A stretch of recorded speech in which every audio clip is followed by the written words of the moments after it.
Whether you're a skeptic or a believer, join me, Rob McConnell, as together we'll investigate the world of the paranormal and the science of parapsychology here on the X-Zone Radio TV show on XZBN and the X-Zone TV channel on Simul TV. Since 1990, the X-Zone Radio TV show has been the place where people dare to believe and dare to be heard. Together, we'll investigate UFOs, aliens, ghosts, Bigfoot, psychic phenomena, lake monsters, conspiracy theories, government cover-ups, the truth embargo, alien abductions, ESP, haunted locations from around the world, and so much more. With over 28 years of broadcasting and more than 4,500 individual guests, the X-Zone is truly a place where fact is fiction and fiction is reality, as evidenced by the credibility, integrity, and professionalism of the guests that we bring to our international audience. If you have seen a UFO, had a close encounter, seen a ghost, Bigfoot, lake monster, or a story that you would like to share or have investigated, contact me, Rob McConnell, by sending me your email to xzone@xzoneradiotv.com, or you can call toll-free 1-800-610-7035, extension 143, and on Skype, X-Zone Radio TV. For more information on the X-Zone Radio TV show with yours truly, Rob McConnell, visit www.xzoneradiotv.com or www.xzonetvchannel.com or simultv.com and xzbn.net. Until next we meet here in the X-Zone from our broadcast center and studios in Hamilton, Ontario, Canada, always remember, X-Zone Nation, keep your eyes to the sky and your heart in the light.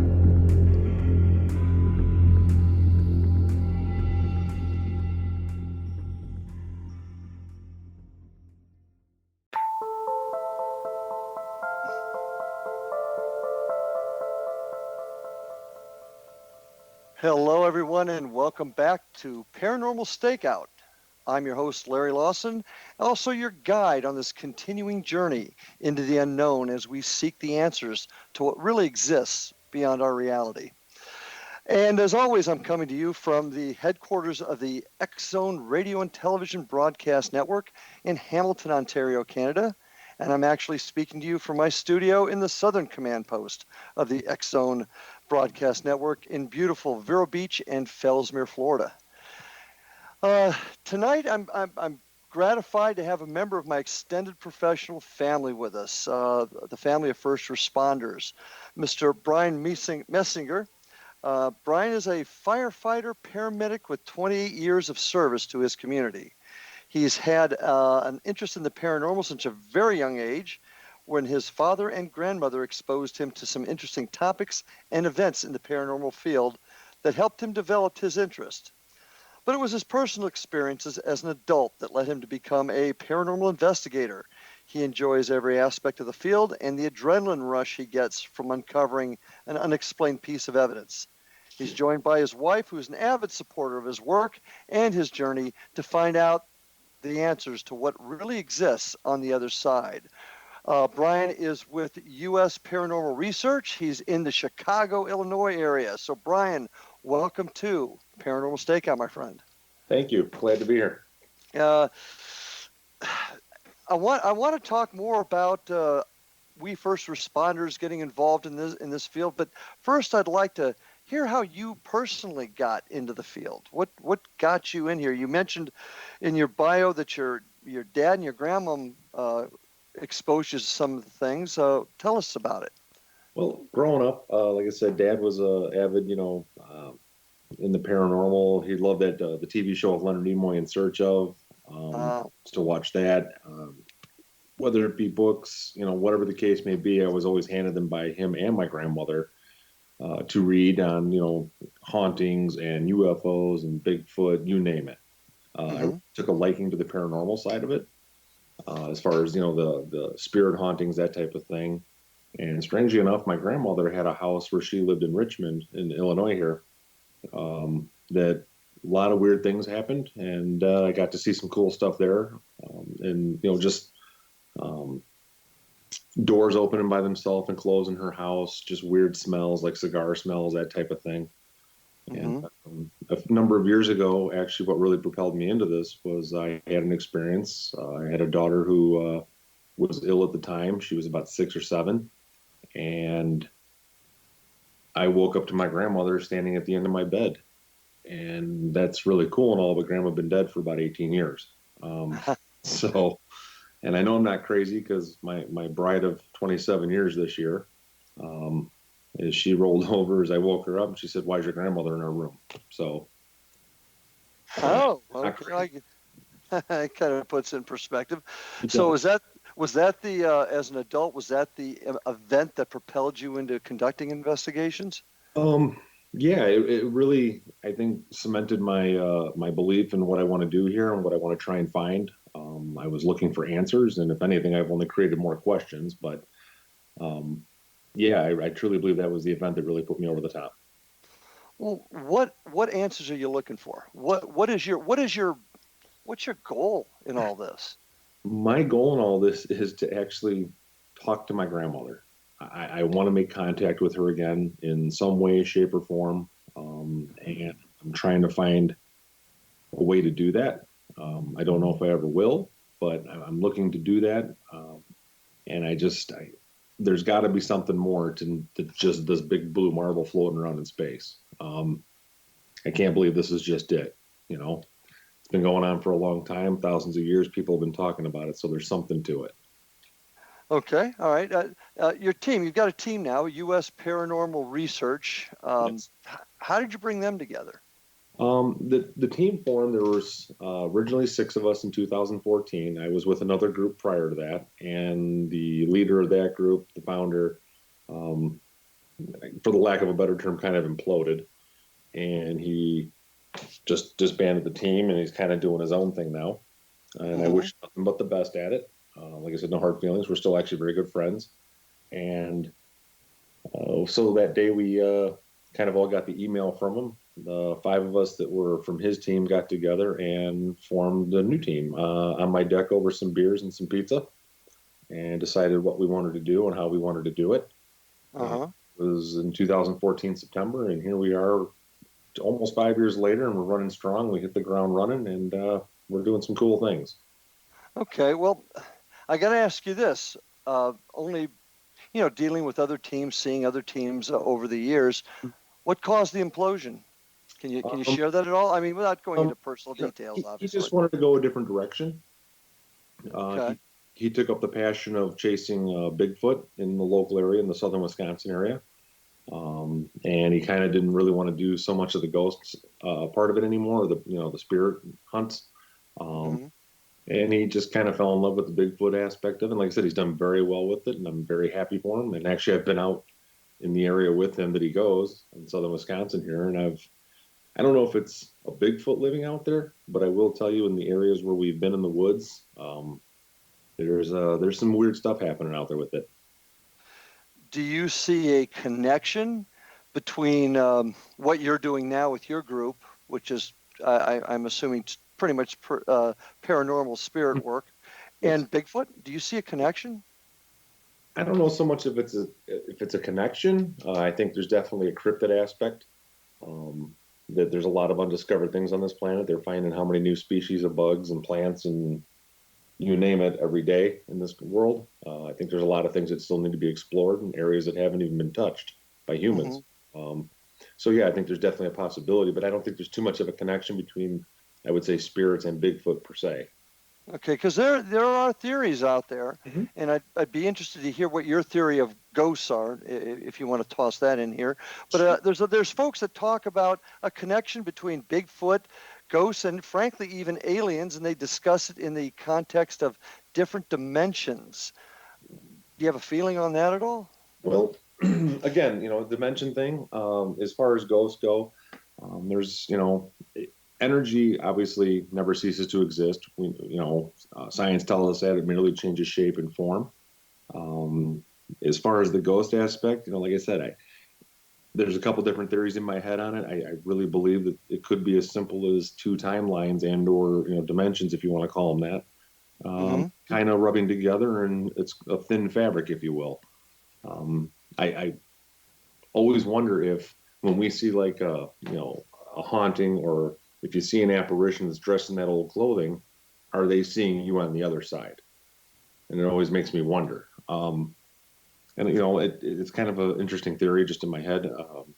It's one of those things that if it is, that'd be cool. I'd love to find some kind of history in a writing talking about seeing the modern side. I think that would be very cool. That would give some validity to it.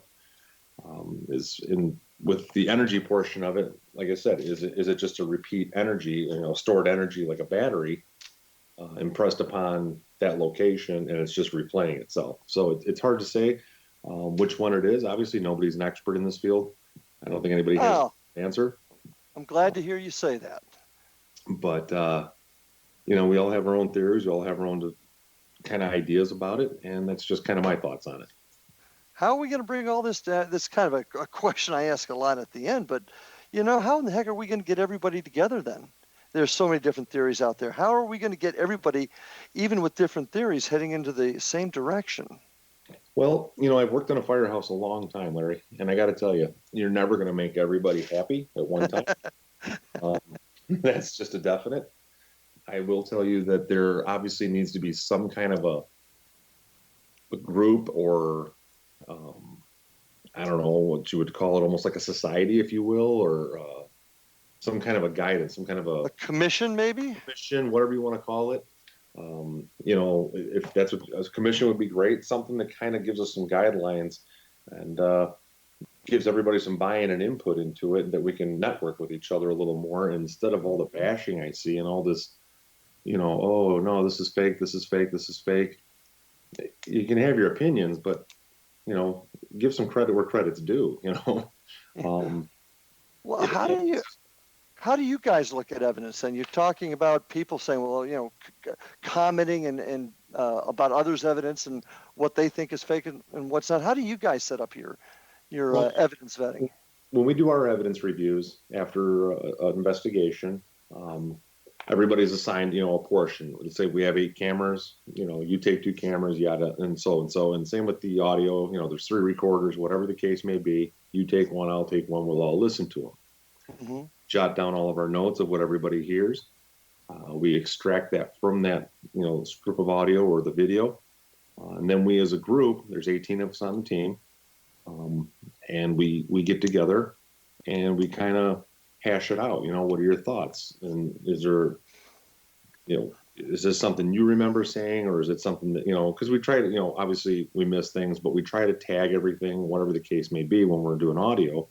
And when we're left with no further answers, okay, then we go back to the location. We try to reproduce it if we can. If we can't do that, then when you're left with no other further answers, then we just accept it for what it is. Okay, how often does that happen? How often are you able to debunk your evidence?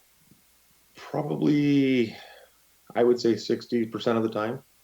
Okay. Whether it be a stomach growl or whatever the case may be, we're not quick to do the old, as we like to say, hashtag it's paranormal, post it.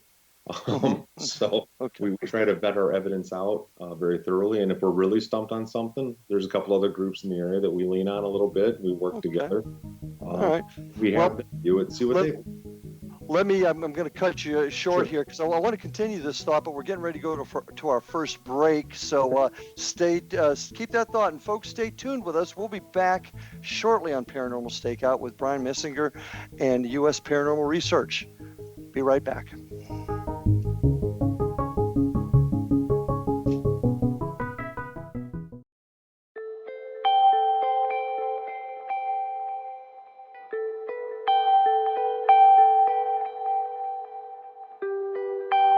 It's hard to listen to the news without realizing we're living in volatile, unprecedented times.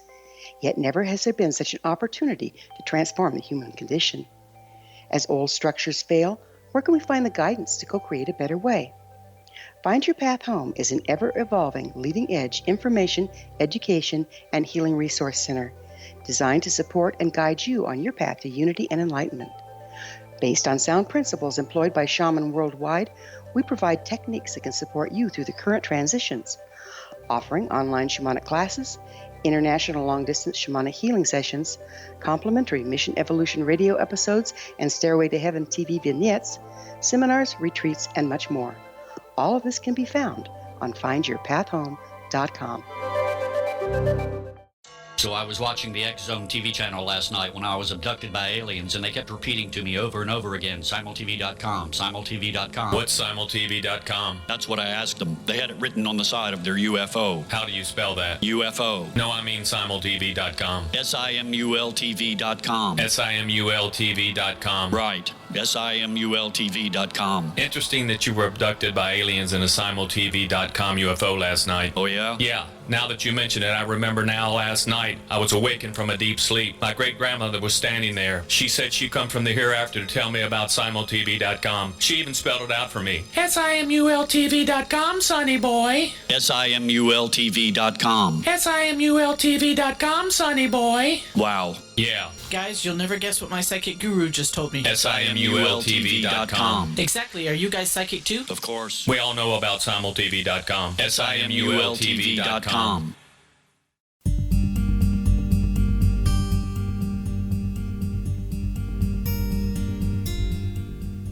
And we are back, ladies and gentlemen. Paranormal Stakeout. My guest tonight, Bryan Meisinger, 28 years firefighter in the Chicago, Illinois area. I'm really glad to have you with us tonight, Bryan.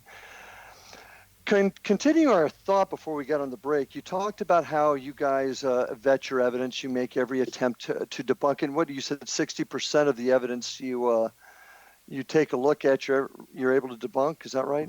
That's true. Yeah. Okay. But I want to talk about how you set up your investigations. A lot of my listeners out there are part of groups or are new to groups or setting up their own groups. Yeah. How, when you set up your investigations, do you construct things so that you can ensure keeping the evidence sterile, if you will, keeping that evidence pool sterile, doing what you can to make sure you've crossed all your T's, dotted all your I's, and made sure that evidence that you've gotten cannot be contaminated or something else? What do you do? Well, first thing is, we have a contact page on our website. Whether we get a contact or a lead comes in from one of the other investigators. My wife is our administrative assistant, as it were. I guess, well, we call her the queen of organized.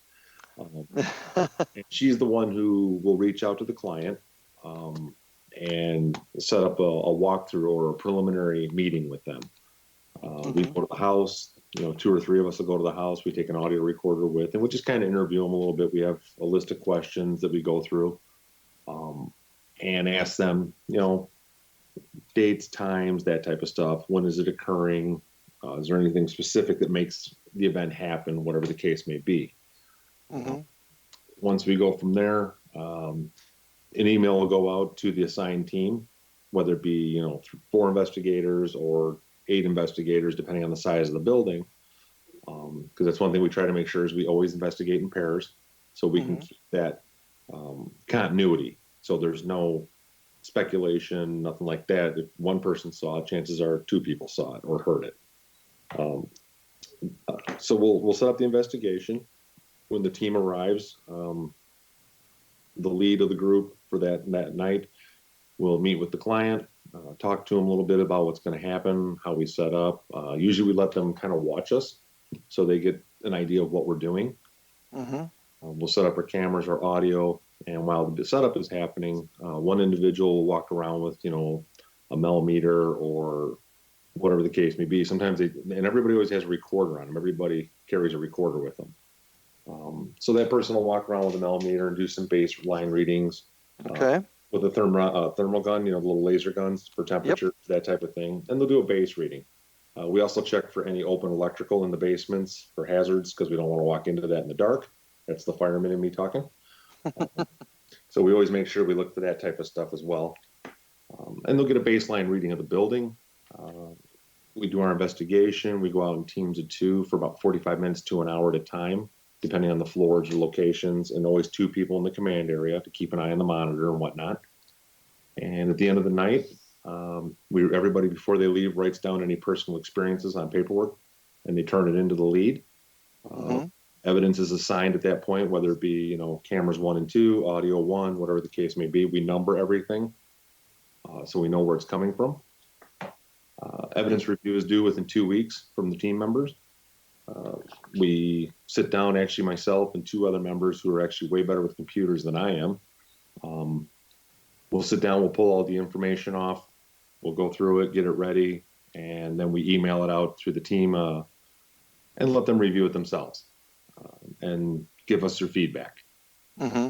And when we get that, we start to put it all together. And like I said, if we have any tough spots or any questions, sometimes some of the outside look from another team is a fantastic thing to utilize. Just kind of get their input. We put it all together. We actually put everything on a jump drive, and then we present it to the client and show them our findings, whether it be we find stuff or not. Okay. Yeah. Also get a written report. Oh, very good. Yeah, we do a very similar thing there. It sounds like you're pretty standard to a lot of groups. Mm-hmm. How good are your people about getting your evidence reviewed within 2 weeks?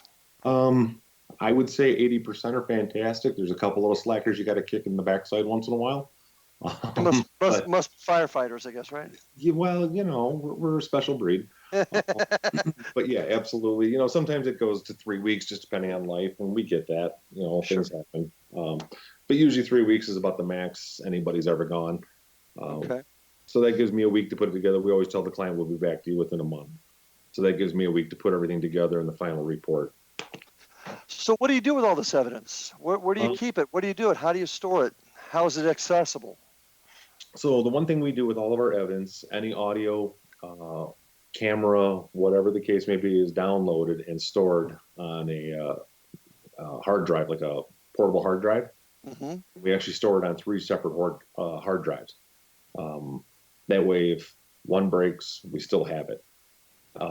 So it's the full audio, it's the full video, all the readings. My wife scans them and puts them on there into a format like a Word document or a PDF. She puts everything on there, and then it's labeled as that individual's house or whatever. And then everything we've extracted is put into a separate folder under the same investigation, so that we have the presentation as far as what we found.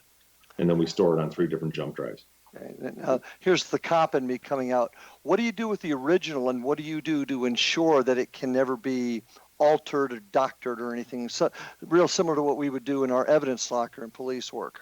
The original is kept on, like I said, on a jump drive in my home.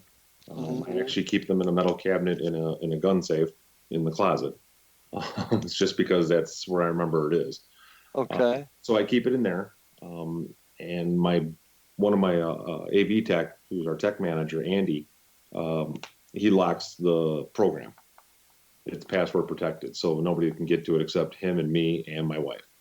Okay, so it's pretty secure. Yeah, we try. Okay.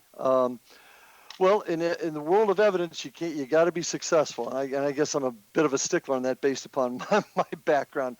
But it sounds like you've got a pretty good system there to keep it secured. Because obviously, what concerns me is if we ever are able to take evidence and present it to a court, you got to be able to prove no one else had access to it. Real similar to evidence, and I think that's one thing that we're lacking in our field, and we've got to do something to fix that. Too many teams are getting pieces of evidence, and they're just leaving it on the open computer at home or whatever. And to me, that doesn't help. But that's once again the cop in me thinking we got to keep evidence sterile.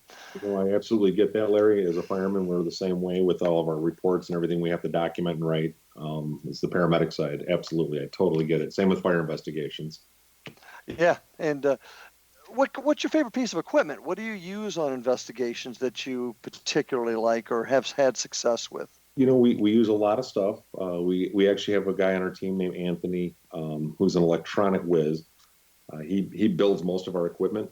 Instead of buying it, he looks at it and goes, "Oh, I can make that," and he does it for like $50. He goes to Radio Shack, and it's kind of cool.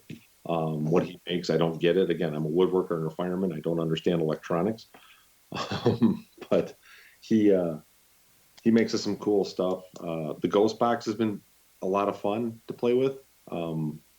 Like a portal. Mm-hmm. That's been a lot of fun to play with. We're just getting into that a little bit, but my overall favorite piece is definitely the audio recorder. because it's one of those things that it can't be speculative. It's as long as you're regimented about tagging your evidence and making sure you don't whisper as the group, the two people out. Right. And making sure that you tag everything, whether your ankle cracks or your stomach growls or you burp, whatever the case may be, as long as you're very good about tagging everything, which I would say probably 90% of our investigators are. We've got some new ones that we're working on. The recorder is fantastic. You get some great stuff. And I feel like a kid in a candy store every time I hear, an EVP, when you're listening to that evidence and that review and it comes up and it's neither one of you. And that's just a fantastic feeling. And I got to agree with you. The adrenaline rush is there when you catch something. I mean, I sit here and I preach the word of collecting your evidence, storing it properly, skeptically examining it. But still, when you get something, the adrenaline rush is there. It's kind of hard to deny that. Absolutely. And you hit it right on the head. I mean, even when you get a piece of video evidence, it's just, you're just giddy. It's awesome. Yeah, and we've all experienced that at some points or another, and it's always a down or two when you think you've got something good and you end up having to debunk it. So that's always a bummer too. So, you talk about the ghost box there. I initially had some problems with it, and I'm still, I still have some issues with how it's used sometimes. Mm-hmm. But is there a piece of evidence out there that if you were bringing in somebody new, you would not want them to utilize it, or a piece of equipment that you just don't think is helpful in an investigation? I'm not a big fan of the Ovilus myself. Okay. I think there's too much room for interpretation and or error with it. We have the original version of it. Mm-hmm. And I just feel like it's just a bunch of preloaded words that have no meaning or bearing on anything. It just spits out random things. And I've had a couple investigators that, kind of fall into the trap of, oh my God, I'm being talked to. And it's like, well, it said car, Yeah. It's like, well, okay. So yeah. And the other one is the orb thing. Okay. It's one of those things too, that probably the biggest controversy and conflict between paranormal investigators, I think, out there is the orb issue. I am not an orb man myself, so I understand.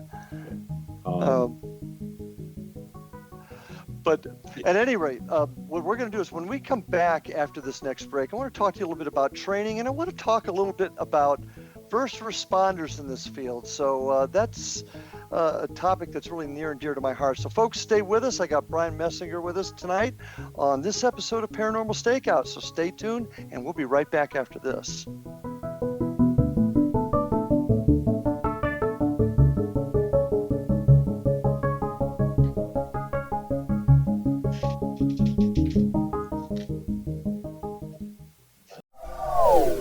They are here, and they've been here for thousands of years, making their presence known in the shadows. They might be seen by a lonely motorist on a deserted road late at night, or by a frightened and confused husband in the bedroom he is sharing with his wife. But who are they? What do they want? Why are they here? Perhaps most concerning, has the government been aware of their presence all along? The new book by L.A. Marzulli, UFO Disclosure, the 70-year cover-up exposed, delves into the world of UFOs. Can full disclosure be soon?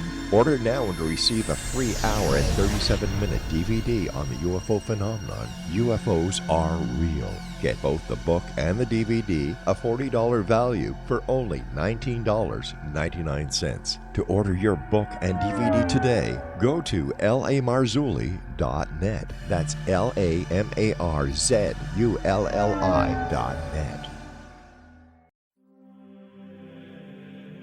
Rob McConnell here, presenting an overview for Nicholas Paul Jennings, author of a fascinating book, Amen. It presents facts revealed by Egyptologists, facts that enable us to understand why Amen is the beginning of creation of God.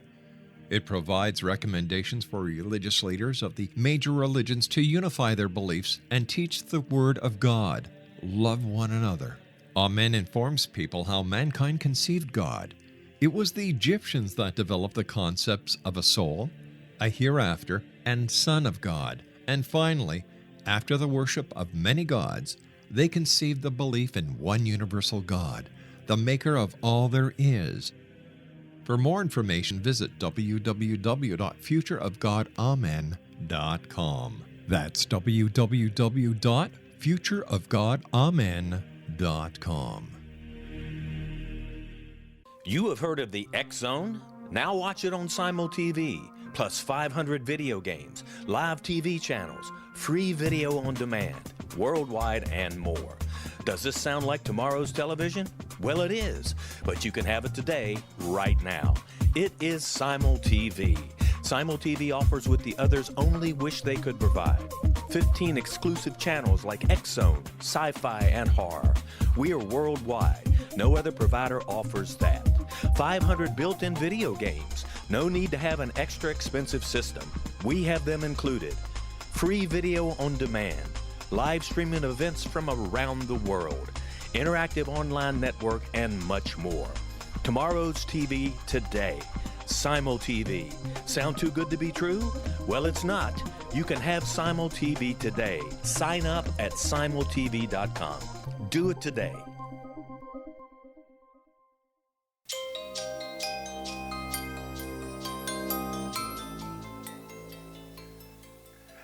And yes, we are back for round 3 of tonight's episode of Paranormal Stakeout with my guest, Bryan Meisinger.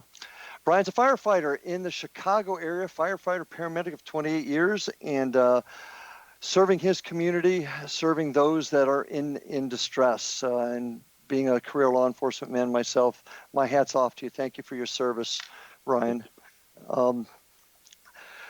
Getting back to the groups here, I want to talk a little bit about training, because this is something, you're a firefighter. You went through the fire academy. You've gone through in-service training over the 28 years. Police academy for me, in-service training. We're constantly being trained. Yep. Are we seeing enough of that in this paranormal field that we're in?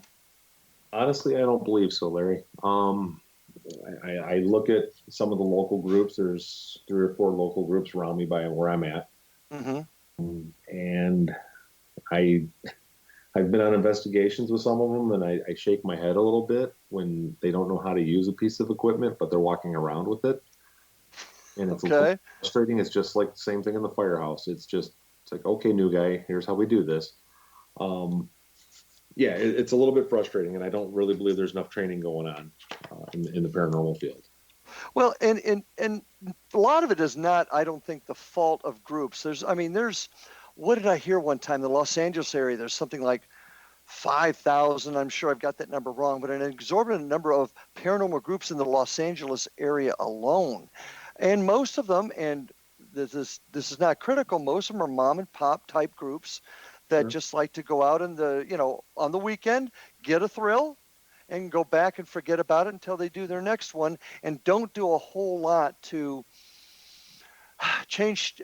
get better at it, learn their equipment. I agree with you on the equipment thing. It scares me when people use pieces of equipment and they don't even know the science behind it or the theories behind it. Right. Your own venture into the paranormal field, I'm sure, like myself, there was nobody there to train us. We had to do a lot of it on our own. Absolutely. A lot of on-the-job training. What do we do? How do we change this? And then again, it goes back to maybe, doing some kind of a commission or having a set of national standards, or, there's national standards for fire training. There's national standards for police training and every other training under the sun. But we don't have anything for this. But you can't tell me the way I do it. You can't tell me the way I'm doing it's wrong. What makes your way the right way? That's what we hear. Right. What say you on that? Whether it be a group of scientists or people with 47 PhDs that come up with a set of guidelines that are realistic and obtainable objectives. Mm-hmm. I think you have to use basically a SWOT system on it. The strengths, weaknesses, opportunities, and threats against it, mm-hmm. and vet it out that way. Again, coming to an agreement with 1 million people out ghost hunting. Good luck. And that's the problem. But I agree with you, and my audience and those that have heard my show have heard me preaching this. in the 2.5 years that I've been on the air, talking about coming up with standards and training. I mean, we have the Criminal Justice Standards Training Commission here in Florida, and it doesn't tell everybody how to speak during an interview, for example, but it gives guidelines on things that have to be in an interview. And I really think that's what we need in our field here. If we're going to start collecting evidence that's going to be looked at and examined by the courts, for lack of a better term, by independent parties.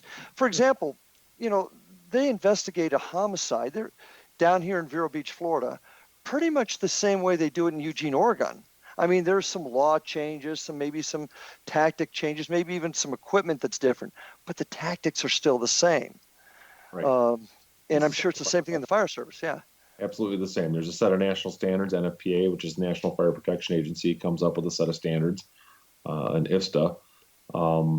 And it doesn't tell you, like you said, it doesn't tell you exactly how to do it. It gives you a guideline as to how you should do it, and here's a way to think about it. And and a lot of it is very standardized. Whether it be hose loads or whatever the case may be. And the firemen in me within my group, I have retired firefighters, two retired firefighters and 2 active professional firefighters in the group. And we understand SDGs or SOGs, standard operating guidelines, and I've gone so far as to write a set of guidelines for our group. Excellent. And everybody gets a book when they come on. I think we have 10 or 12 different guidelines in there.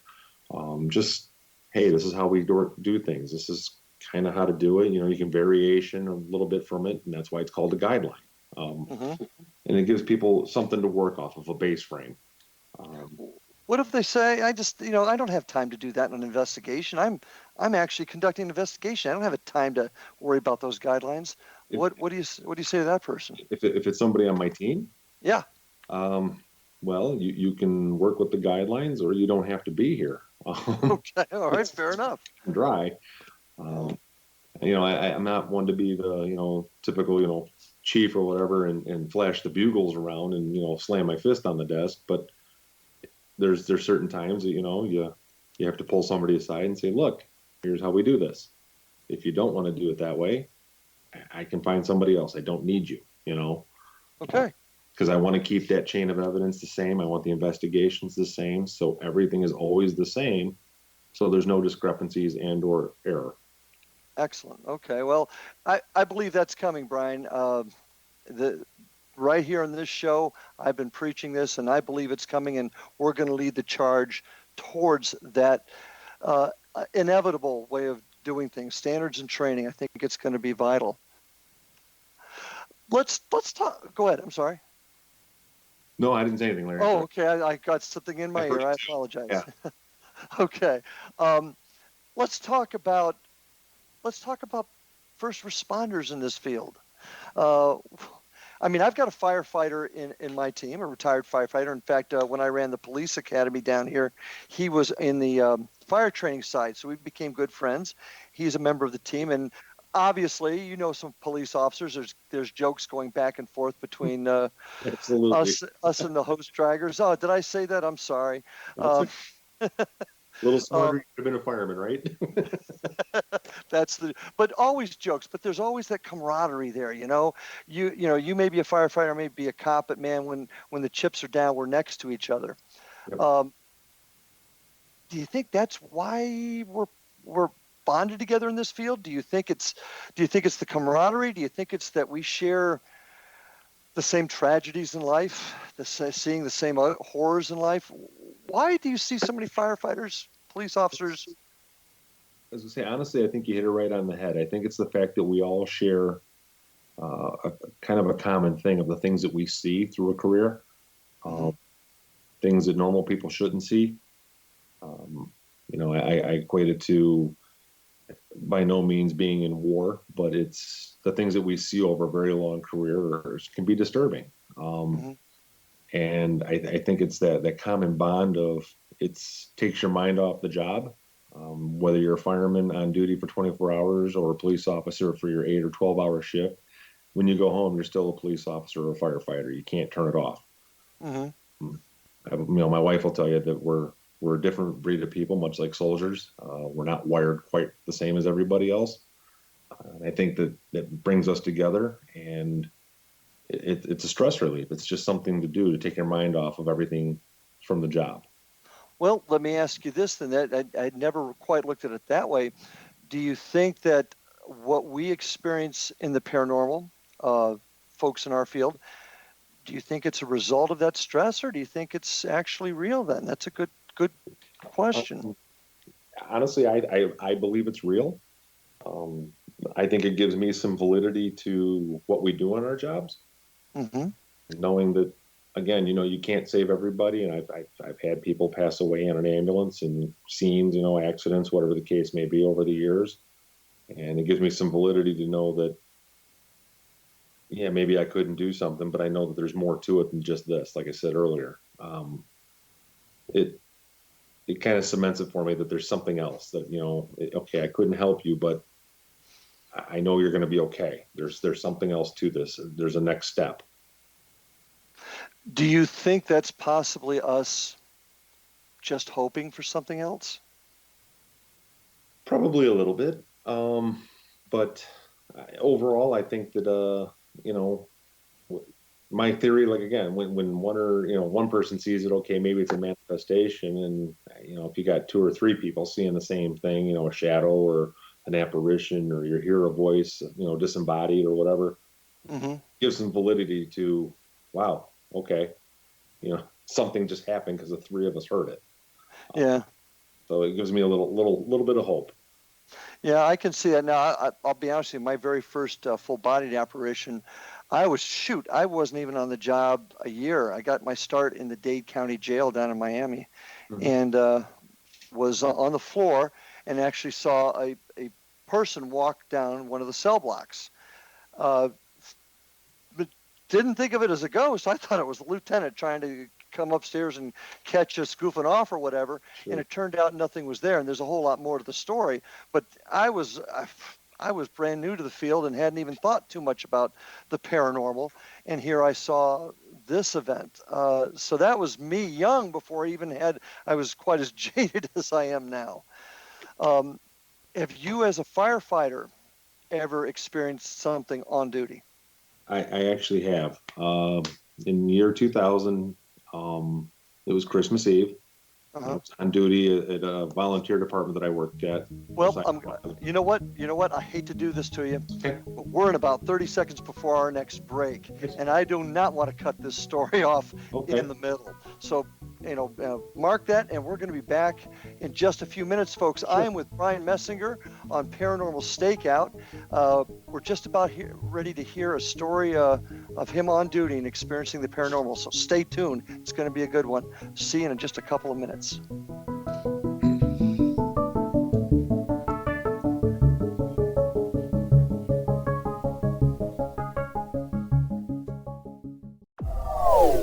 They are here, and they've been here for thousands of years, making their presence known in the shadows. They might be seen by a lonely motorist on a deserted road late at night, or by a frightened and confused husband in the bedroom he is sharing with his wife. But who are they? What do they want? Why are they here? Perhaps most concerning, has the government been aware of their presence all along? The new book by Ellie Marzulli, UFO Disclosure, the 70-year cover-up exposed, delves into the world of UFOs. Can full disclosure be soon? Order now and receive a free hour and 37-minute DVD on the UFO phenomenon. UFOs are real. Get both the book and the DVD, a $40 value, for only $19.99. To order your book and DVD today, go to lamarzulli.net. That's LAMARZULLI.net.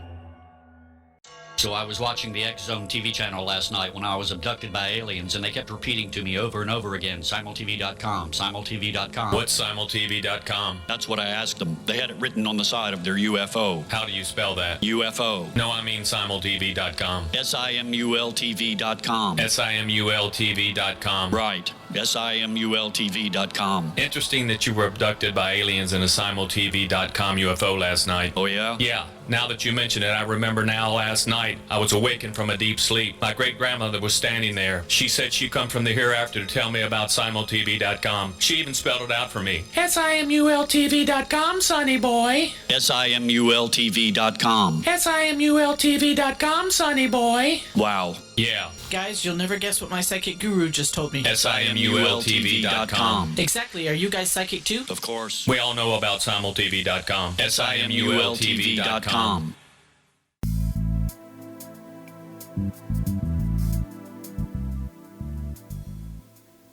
And we are back for our final round on tonight's episode of Paranormal Stakeout with my guest, Bryan Meisinger, 28-year firefighter paramedic in the Chicago, Illinois area. You can check out his website at US Paranormal Research, all one word, usparanormalresearch.com. And you can learn more about his group. I'd also like to invite you to check out my websites at www.paranormalstakeout.com. And you can also learn more about my team and what we're doing down here in Florida at www.paranormalfbi.com. Also, gotta mention the great programming on the X-Zone Broadcast Network, www.xzbn.net, and on that website you can get to all the terrific programming that the X-Zone Broadcast Nation has to offer. So, Bryan, just before our break, I'd asked you the question, had you ever experienced anything on the job? And I have. I want to hear about it. The audience wants to hear. Like I said, it was 2000. It was Christmas Eve. I was on duty with a small volunteer part-time department that the town I live in. And we caught a car accident right around 5:30, 6 o'clock. So it was, dark. It was snowing. It was coming down pretty good. Halfway out there to the accident was on the far west side of our district. Dispatch told me that there was a reported car fire with possibly people trapped. So obviously, your adrenaline's going. We got on scene. There was a car that was basically split in half and burning. There was a young man sitting on the other side of a fence, a large fence, because the car hit a big pole. And he was just kind of sitting there almost like in shock, rocking a little bit, and just kept saying, "I killed them, I killed them, I killed them." And I kept asking him, "Who?" He said, "In the car, in the car." I said, "How many?" He said, "My brother and my cousin." So I tell the gentleman who's in the back, who's known as a pipeman, the guy in the nozzle for the hose line, putting the fire out, said, "There may be two in the car." And he found one in the car. Unfortunately, the young man perished. And I had a gentleman walk up to me and says, "Hey, there's a boy hurt over here." Now, I got to tell you, I didn't think about it at the time.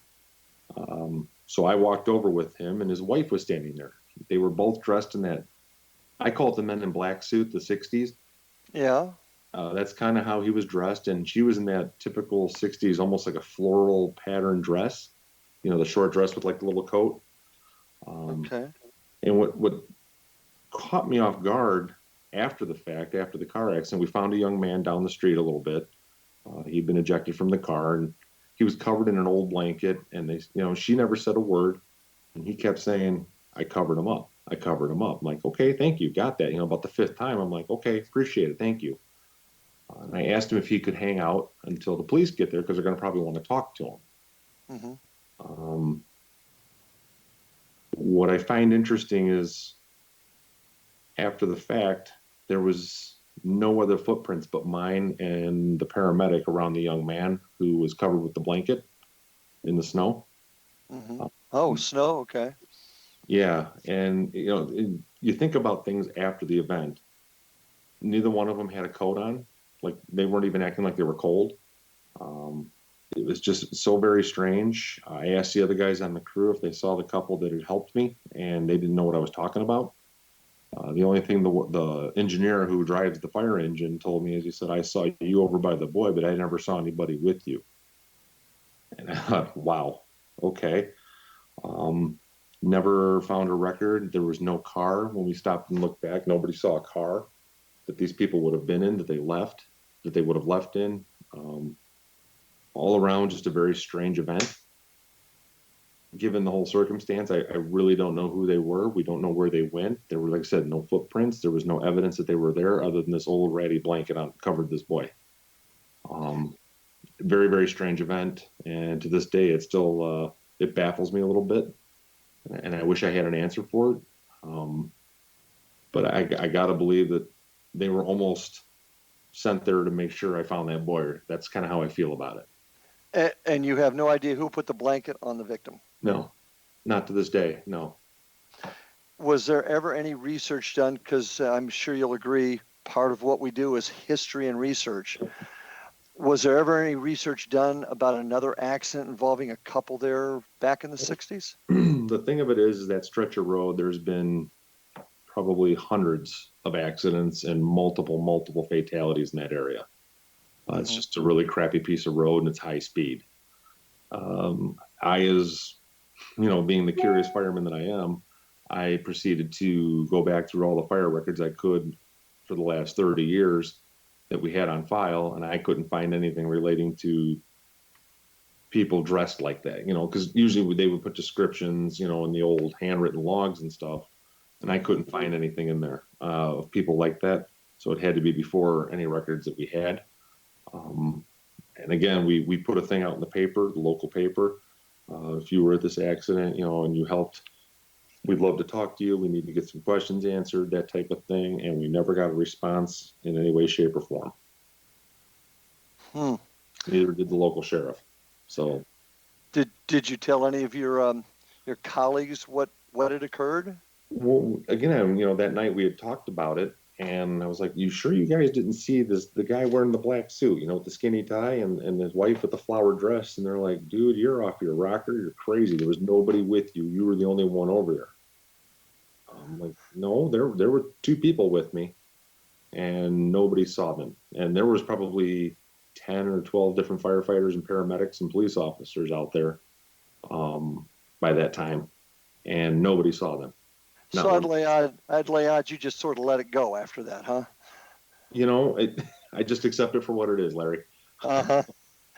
Yeah, we've all had, a lot of us have had those little experiences where I can still see that guy walking down the cell block, it's just as plain as day. So, but how do you prove it? And see, that's where we're at in this field.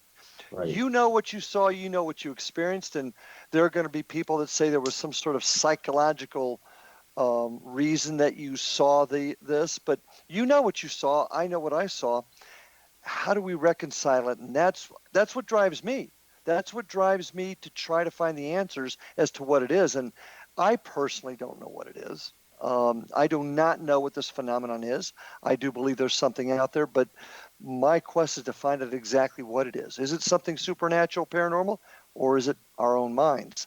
I don't know yet, but that's where I'm going with it anyway. So much for my soapbox. And honestly, Larry, I'm not so closed-minded to think that my way is the right way. I would gladly entertain and talk to you after this about your thoughts and views on it, because I'm very intrigued. Oh, and none of us know, my friend. None of us know, and that's the kicker. So many people get out there and they say, this is the answer to everything. And it's not. We got to keep it an open mind, and we've got to search those answers and go where the evidence takes us. Yes. So, but I got to talk to you about firehouses for a second, man. I know I've done prisons and jails and had some crazy things happen, but I've heard firehouses can be pretty active. Do you have any comment on that? Well, I've actually investigated one firehouse of a local town, and unfortunately, it was a very quiet night. We didn't get anything. But there's a firehouse up in Milwaukee that is not too far from the Children's Hospital up there that has all kinds of activity reported. And I know a bunch of Chicago firemen that tell me the same thing in some of their firehouses. And I got to believe that, again, we're a very passionate group of people about our job and what we do. We love the firehouse. If you're a fireman, you love the firehouse. It's just a great place. It's your second family. You spend more time with them than you do your own family. And I believe that you get very attached to things. And it's just kind of a good, safe place to be. Yeah, and not to mention the fact that a firehouse, like a police station, prison, jail, emotions run high. I mean, and you got to believe that's imprinted somehow into these buildings. Yes. Any place in Chicago in particular? And I guess you can't really divulge where, but have you heard any specific stories about firehouses from other firemen in your area, be it Chicago or your town? I've heard a couple. Like I said, I know a couple Chicago firemen that have. What are they seeing? I guess is what I'm trying to get at. There's one firehouse that a gentleman told me that multiple guys on the shift have seen him, and other shifts have seen who they believe to be one of their old lieutenants from probably the 30s, kind of given the dress that he has on, the wear, walking around the firehouse and basically doing his rounds, just checking the firehouse, making sure everything's in tip-top shape as near as they can figure. They've seen him multiple times. And, like I said, I've talked to a couple of guys. They won't tell me which firehouse because they don't think they're crazy. But they've told me about it. I've had 3 separate guys tell me about that are in the same firehouse that, yeah, they've seen this guy.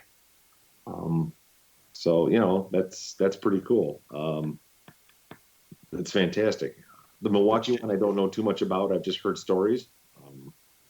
But yeah. Yeah, when we get that stuff down here also, there's one particular police state department that I won't mention by name, but I've had officers and dispatchers talk about one of their volunteers. And you're right about the emotions and the camaraderie, the brotherhood. That's got to delve up a whole lot of emotion. But they see one of their volunteers coming in and out, and they'll hear his voice on occasion inside the police station, and that's local in my area also. So it's with us too, I guess, is my point, Brian. It's sure quite a phenomenon. As much as I really hate to say this, we're just about ready to wrap up tonight, but I wanted to take a second. Yeah, it has been a pleasure. I've enjoyed it. I've got a lot more questions I'd actually like to ask, but maybe another time. Sure. But I also want to take just a second to thank you and your brothers and sisters in the fire service up there. We make jokes about firefighters on the police side, but we couldn't do it without you. And thank you for your service to your community, my friend. And thank you for yours. All right, folks, this is it tonight for Paranormal Stakeout. Thanks for joining us. We'll see you next time on the other side. Take care.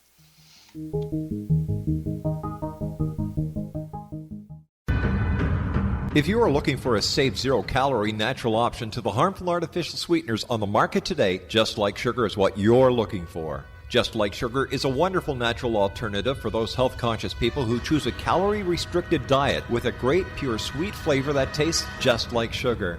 Just Like Sugar is a great natural option for people suffering from diabetes and may be useful in restricted diet programs where standard sugars are not allowed and does not cause a laxative effect of some other sweeteners. Just Like Sugar comprises a perfect blend of chicory root fiber, natural calcium, natural vitamin C, and Just Like Sugar's sweetness comes from the natural flavors from the peel of the orange. Just Like Sugar is a natural alternative to harmful artificial sweeteners and will change the way that you believe all natural sweetener products taste. Just Like Sugar is available at your local Whole Foods markets, Wild Oats markets, Henry's, Sun Harvest, and many other fine natural food stores in the U.S., Canada, and worldwide. They are here, and they've been here for thousands of years, making their presence known in the shadows. They might be seen by a lonely motorist on a deserted road late at night, or by a frightened and confused husband in the bedroom he is sharing with his wife. But who are they? What do they want? Why are they here? Perhaps most concerning, has the government been aware of their presence all along? The new book by Ellie Marzulli, UFO Disclosure, the 70-year cover-up exposed, delves into the world of UFOs. Can full disclosure be soon? Order now and receive a free hour and 37-minute DVD on the UFO phenomenon. UFOs are real. Get both the book and the DVD, a $40 value, for only $19.99. To order your book and DVD today, go to lamarzulli.net. That's LAMARZULLI.net. You have heard of the X Zone? Now watch it on Simul TV, plus 500 video games, live TV channels, free video on demand, worldwide, and more. Does this sound like tomorrow's television? Well, it is, but you can have it today, right now. It is Simul TV. Simul TV offers what the others only wish they could provide. 15 exclusive channels like X-Zone, Sci-Fi, and Horror. We are worldwide. No other provider offers that. 500 built-in video games. No need to have an extra expensive system. We have them included. Free video on demand. Live streaming events from around the world. Interactive online network, and much more. Tomorrow's TV today. Simul TV. Sound too good to be true? Well, it's not. You can have Simul TV today. Sign up at simultv.com. Do it today.